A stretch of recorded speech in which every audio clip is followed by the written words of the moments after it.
Perkenalkan, nama saya Olivia Meliani, saya dari program studi ilmu hukum, Fakultas Hukum.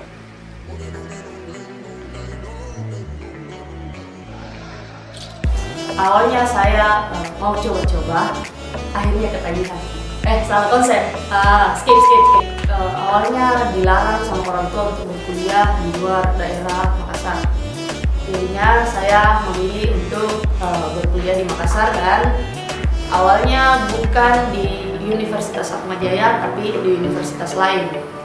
Tapi setelah banyaknya cerita dari senior-senior yang sudah lulus di Atmajaya yang berasal juga dari Selayar, akhirnya saya mempelajari tentang Universitas Atmajaya.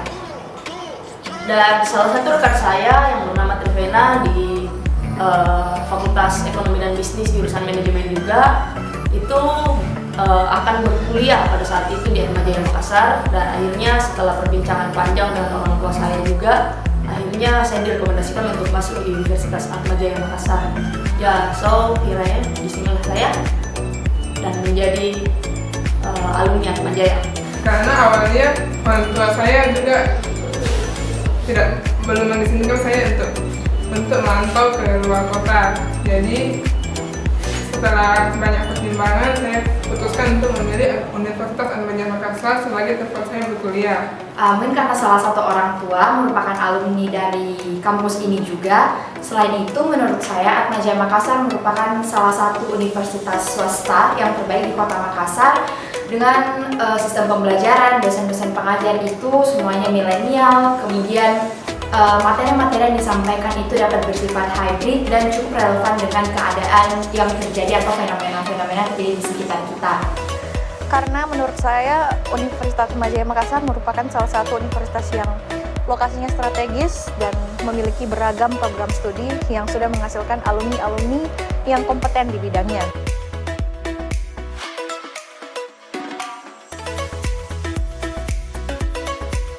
Pada saat kuliah COVID itu harus betul-betul fokus karena kita cuma bertatapan dengan orang lain melalui satu layar lebar yang bernama laptop atau komputer ataupun device HP yang harus diingat secara detail apa yang dikatakan dosen dan berkelahi dengan jaringan yang koneksinya agak jelek, sehingga itu menjadi satu hal yang unik, yang pengalaman yang baru yang bisa dipelajari lagi, dan banyak hal-hal lucu yang terjadi pada saat kuliah online.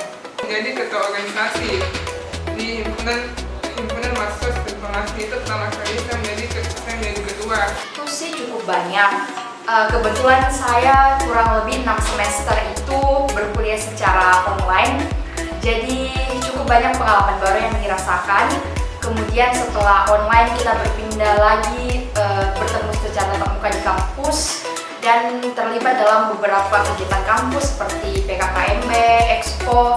Jadi itu cukup banyak memberikan kita wawasan lebih luas dan secara skill tentu saja akan lebih di-upgrade. Saya mengikuti perkuliahan secara offline, yang mana notabene-nya saya merupakan salah satu angkatan yang terdampak virus corona, di mana saya hanya mengikuti perkuliahan secara offline dari semester 1 lalu dilanjutkan dari semester 7 dan semester 8. Namun salah satu pengalaman yang paling berkesan menurut saya adalah saya sempat diampuh oleh Bapak Dr. Rafael Tunggu SHMS dalam beberapa mata kuliah. Terima kasih Pak untuk seluruh nasihat, seluruh bimbingan, seluruh motivasi hidup yang telah Bapak berikan ke kami, terutama ke saya.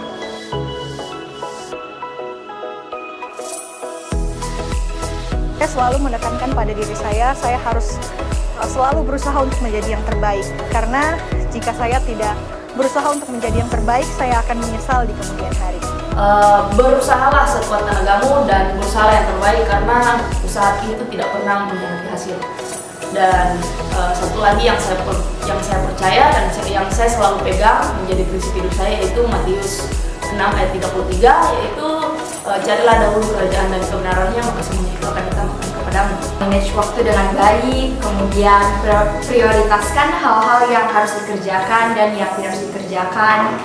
Kemudian kalau mungkin dari sisi akademiknya itu, kalau kita belajar lebih ke paham konsep pembelajarannya seperti apa, bukan menghafal dan studi life balance aja sih. Sebenarnya simpel saja, setelah berkuliah itu saya menerapkan prinsip pantang menyerah. Jadi selama menghadapi rintangan, salah satunya itu kayak mata kuliah yang sulit dipahami, itu saya berusaha cari solusi, terus bertanya ke teman yang lebih paham.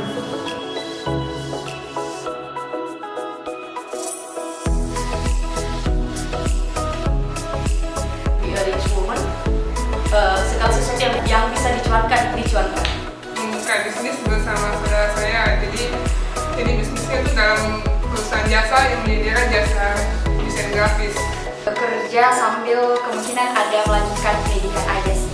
Tentu saja menjadi seorang penegak hukum, baik itu di bidang litigasi ataupun non-litigasi.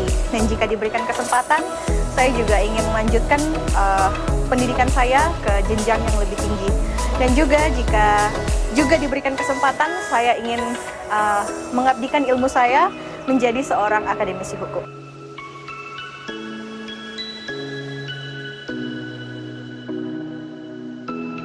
Tetaplah menjadi universitas yang berintegritas dalam menghasilkan alumni-alumni yang terbaik.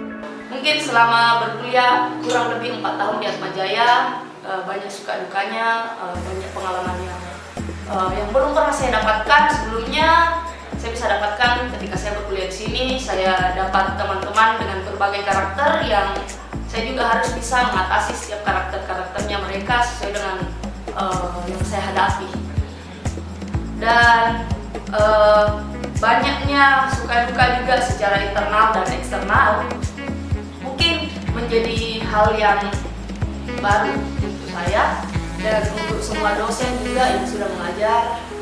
Terima kasih buat semuanya. Tuhan Yesus memberkati. Dan yang terakhir itu mungkin pesan saya, tetap semangat, jangan lupa bernapas dan andalkan Tuhan dalam segala hal.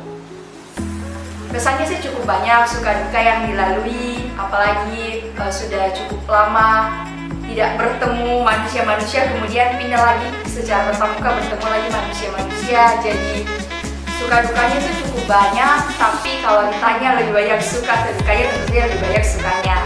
Kemudian kalau pesan yang dapat saya berikan, semoga Atmajaya menjadi kampus yang tetap menjaga kualitasnya di Kota Makassar dan tetap menjadi yang nomor 1.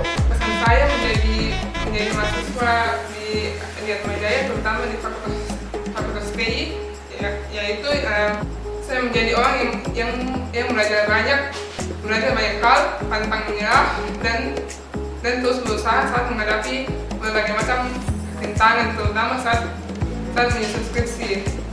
Dan karena itu saya bisa menyelesaikan skripsi saya tepat waktu.